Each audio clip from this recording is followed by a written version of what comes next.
हरे कृष्णा। आज के इस सत्संग सत्र में आप सभी का स्वागत है।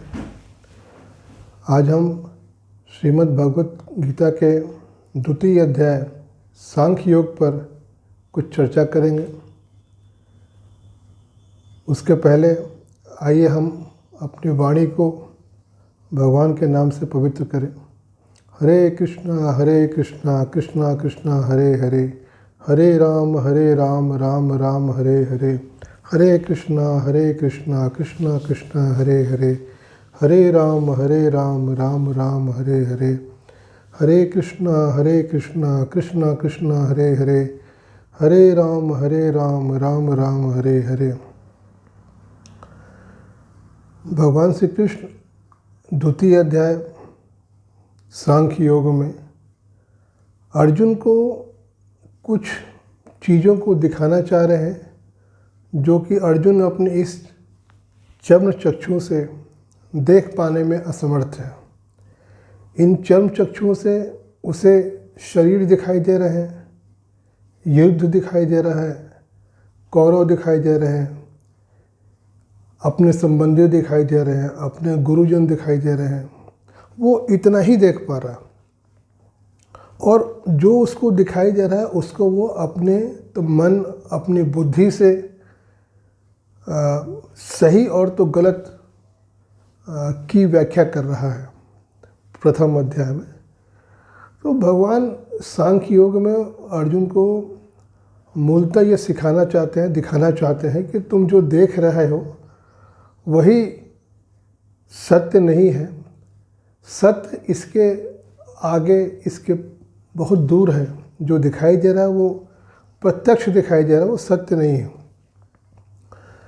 भगवान संख्याओं की तो गणना के आधार पर सर्वप्रथम ये समझाने की कोशिश की है कि ये ब्रह्मांड 5 तत्वों से बना और उसमें भिन्न भिन्न जीव अपने तो गुणों के अनुसार जो उनकी प्रवृत्ति है, संस्कार है, सतोगुण, रजोगुण, तमोगुण, इसके अनुसार इस ब्रह्मांड के भिन्न भिन्न भुवनों में ब्रह्मा जी ने उनको स्थान दिया और ये जो हमें दृश्यमान दिखाई दे रहा है। पर इसके पहले और एक चीज़ समझना होगा कि ये पूरी की पूरी सृष्टि के पीछे जो शक्ति है, जो सत्ता है, वो सत्य की सत्ता है। और भगवान श्री कृष्ण अर्जुन को सिखाने समझाने की कोशिश कर रहे हैं कि एक ही सत्ता है, वो परम सत्ता है और जिसे हम भगवान के नाम से जानते हैं। वही सत्ता जब हृदय में हम ध्यान करते हैं तो परमात्मा के रूप में हमारे हृदय में तो विराजमान रहता है और वही सत्ता हमारे बाहर जब हम देखते हैं तो ब्रह्म के रूप में हमारे आसपास व्याप्त रहती है। अब भगवान श्री कृष्ण अर्जुन को ये समझाने की कोशिश कर रहे हैं कि ये सत्ता का विस्तार कैसे हुआ और इनकी स्थिति क्या है, कहाँ पर है। तो भगवान श्री कृष्ण ने बोला कि जो परम धाम है वो है गोलोक धाम है। गोलोक धाम सबसे ऊपर स्थित है, इस ब्रह्मांड के बाहर बहुत ऊपर। वहाँ इस ब्रह्मांड के जीव की तो गति सामान्यता होती नहीं है, पर कुछ विशेष स्थिति में वहाँ पर तो गति हो सकती है। और गोलोक धाम इनका नाम ही दिया गया गोलोक। गो मतलब होता है ज्ञान, गो मतलब होता है इंद्रिय, गो मतलब होता है पृथ्वी, गो मतलब होता है गाय। तो जब हम अपने इंद्रियों को शुद्ध कर लेंगे ज्ञान के द्वारा, गो सेवा के द्वारा, पृथ्वी सेवा के द्वारा, दूसरों की सहायता करके, तो हम उस गोलोक धाम में प्रवेश करने के अधिकारी हो सकते हैं। इस गोलोक धाम, ये जो सबसे ऊपर की स्थिति है गोलोक धाम में, वहाँ पर सबसे पहले जो परम सत्ता है वो अकेली थी। अकेले पड़े पड़े उस सत्ता को लगा कि कुछ करने को है नहीं, कुछ आनंद नहीं आ रहा था। ये स्थिति हम लोग के साथ भी होती है। जब हम लोग अकेले रहते हैं तो क्या करें, किससे बात करें, थोड़ा सा तो मन बहल जाए। तो उस परम सत्ता के मन में हुआ कि मैं एक हूँ और मैं बहुत बन जाऊँ, एको अहम बहुत श्यामा। ये इच्छा उस परम सत्ता के मन में जागृत हुई। तो उसने सबसे पहले गोलोक धाम, ये प्रकाशित धाम है, यहाँ प्रकाश ही प्रकाश है।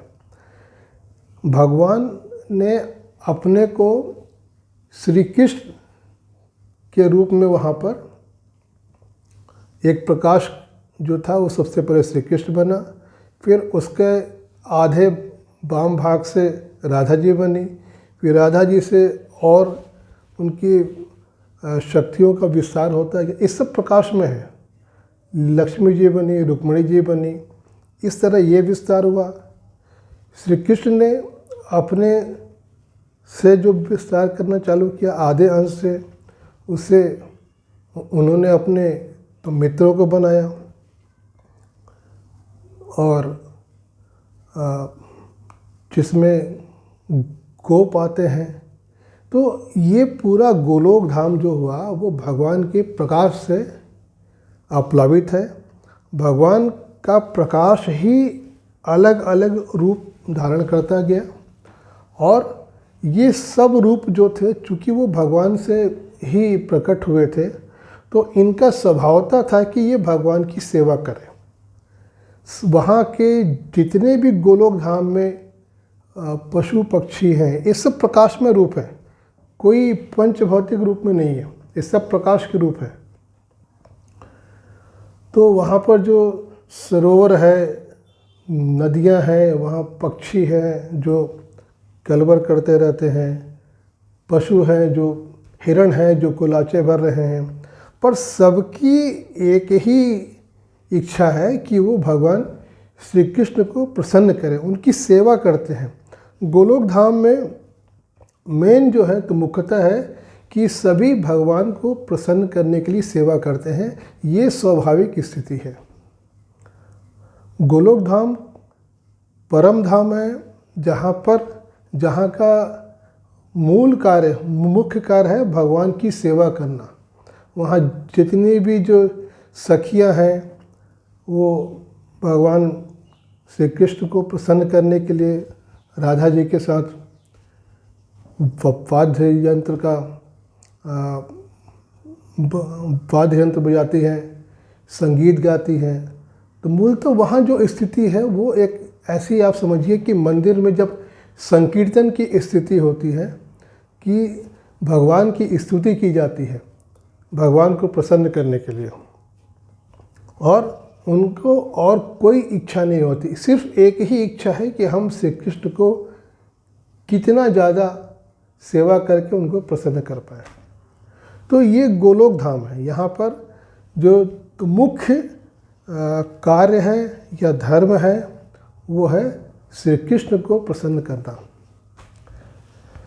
गोलोक धाम के नीचे शिवलोक आता है और वैकुंठ लोक आता है। अब इसको ऐसे समझिए कि सबसे ऊपर गोलोक धाम है, फिर शिवलोक है, इधर वैकुंठ लोक है। भगवान की जो इच्छा से जो बनता है उसको बोलते हैं प्रकृति। भगवान ने जब इच्छा करी तो प्रकृति परमात्मा के द्वारा बनाई गई तो कृति। हम जब तो मनुष्य कोई चीज़ बनाते हैं तो उसको बोलते हैं तो कृति, और ईश्वर जब कोई चीज़ बनाता है तो उसको बोलते हैं प्रकृति। तो भगवान ने जो प्रकृति बनाई उसमें अपनी दो मुख्य शक्तियों को डाला। जो एक चैतन्य शक्ति है, जो प्रकाशित अवस्था है, उसको बोलते हैं पराशक्ति। पराशक्ति जो है उसमें सबसे तो मुख्य जो शक्ति है वो आह्लादनी शक्ति बोलते हैं, जो जिनके प्रतीक राधा जी हैं। दूसरी शक्ति है उनकी ज्ञान शक्ति, जिसको संवित शक्ति बोलते हैं।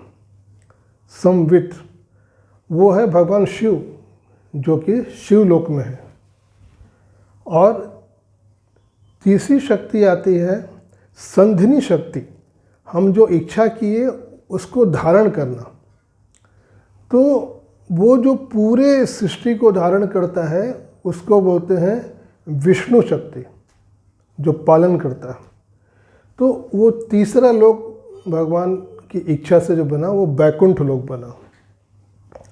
बैकुंठ लोक में, बैकुंठ लोक उसको कहते हैं जहाँ पर कोई कुंठाएं नहीं होती। तो मुख्यतः हमारी कामनाएं और उसके तहत और जो इच्छाएं, क्रोध उत्पन्न हुआ, ये सब कुंठाओं में आता है। जब कामना शून्य आदमी होता है तो उसे कहा जाता है कि वो बैकुंठ में प्रवेश का अधिकारी हो गया। बैकुंठ के द्वार पर 2 द्वारपाल होते हैं। बैकुंठ उसके अंदर की अवस्था है। द्वारपाल इसलिए रखे जाते हैं कि भगवान चाहते हैं कि जो भी जीव भगवान से मिलने आए उसको आदर सत्कार के साथ भगवान के पास ये द्वारपाल लेके जाएं कि ये प्रभु, ये जीव आपसे मिलने आया है, तो इसको यहाँ पे बैठाया जाए। तो ऐसा हो के भगवान की जो प्रकृति बनी उसमें चेतना शक्ति जो हुई, जिसको बोलते हैं पराशक्ति, उसमें हुई आह्लादनी शक्ति राधा शक्ति, संवित शक्ति शिव शक्ति, संधिनी शक्ति भगवान तो विष्णु की शक्ति, और इसको ही बोलते हैं सच्चिदानंद अवस्था। भगवान की जो शक्तियाँ हैं उसमें मुख्यतः जो चेतना शक्ति है, पराशक्ति है, वो 3 शक्ति हैं, सत, चित और आनंद। सत संधिनी शक्ति हो गई, चित वो तो ज्ञान शक्ति हो गई संवित, और आनंद आह्लादनी शक्ति हो गई राधा जी। ये 3 शक्तियों के अलावा एक शक्ति और चेतना शक्ति है, उसको बोलते हैं तटस्था शक्ति। तट पर स्थित शक्ति को तटस्था शक्ति बोलते हैं। वो है जीवात्मा, वो है आत्मा, जिसको हम कभी कभी जीवात्मा भी कहते हैं। वो आत्मा ही है, वो प्रकाशित सत्ता है। तो ये हो गई पराशक्ति, प्रकृति का एक विभाग। दूसरा प्रकृति का जो है वो अपरा शक्ति है। अपरा शक्ति इसको बोलते हैं कि जो प्रकृति है वो जड़ है, जड़ दिख रहा है पर वो भी जड़ शक्ति है। इस अपरा शक्ति के अंतर्गत ये भौतिक ब्रह्मांड आता है, जिसमें हम जैसे लोग रहते हैं, जीवात्मा रहती हैं। और यहाँ की जो मुख्य शक्ति है वो आदि शक्ति है, जिसे दुर्गा शक्ति बोलते हैं। तो कुल मिला के ये भगवान ने अपने को जो विस्तार किया प्रकृति के रूप में, 2 शक्ति बनाई, पराशक्ति अपराशक्ति। पराशक्ति में चैतन्य है, प्रकाशित अवस्था है। यहाँ पर कोई भी इच्छाएं आवरण नहीं है। तो ऐसा हो के भगवान ने अपने को विस्तार किया। अब इस प्रकृति में जो हम जिस भौतिक ब्रह्मांड में रहते हैं, ये पूरी प्रकृति का 25% है। और इस 25% के आगे जो है वो आध्यात्मिक लोक है। ये भौतिक लोक है, भौतिक ब्रह्मांड है, और वो आध्यात्मिक लोक है। आध्यात्मिक लोक में तो विष्णु लोक आते हैं, बैकुंठ लोक है, शिवलोक है, गोलोक है। पर इन सब में जो प्रमुख है वो गोलोक धाम है, जहाँ सिर्फ और सिर्फ प्रेम और सेवा का साम्राज्य है। तो भगवान अर्जुन को बता रहे हैं कि पहले इन चीज़ों को समझो।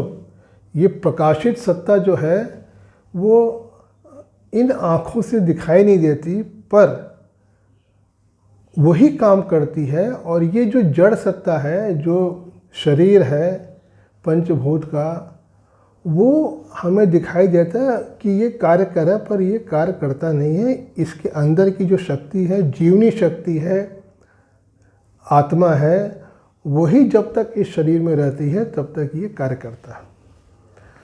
तो भगवान श्री कृष्ण अर्जुन को उस कुरुक्षेत्र के मैदान में खड़े होके उस दिव्य लोक का एक झांकी दिखाने की कोशिश कर रहे हैं कि तुम जो देख रहे हो, ये जो सत्य दिखाई दे रहा है ये सत्य नहीं है।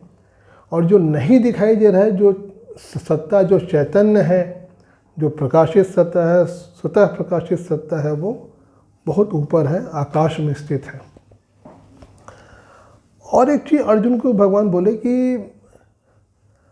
ये जो शरीर है, ये भौतिक संसार है, ये भौतिक लोग है, ये नश्वर है, इसको मृत्यु लोग बोलते हैं। यहाँ पर मृत्यु मतलब शरीर का परिवर्तन, यहाँ आत्मा का परिवर्तन नहीं। आत्मा तो शाश्वत है, अपने तो कर्म अनुसार उसको शरीर बदल रहा है। तब तक जब तक उसे ईश्वर और उसके दिव्य लोक नाम धाम का ज्ञान नहीं होता, तब तक वह इस मृत्यु लोक में, जो कि 84 लाख योनियाँ ब्रह्मा जी के द्वारा तो बनाई गई हैं अलग अलग लेवल पे, उसमें वो भ्रमण करता रहता है अज्ञानतावश कि मैं शरीर हूँ और मैंने ये किया तो मेरे को ये फल मिला या ये फल मिलेगा। तो ऐसा हो कि भगवान अर्जुन को एक विस्तृत दृश्य दिखाने की कोशिश करते हैं कि तुम अपनी स्थिति को समझो कि तुम कहाँ पर हो और क्या कार्य कर रहे हो और इस कार्य का संचालन कहाँ से हो रहा है, ये थोड़ा सा समझने की कोशिश करो।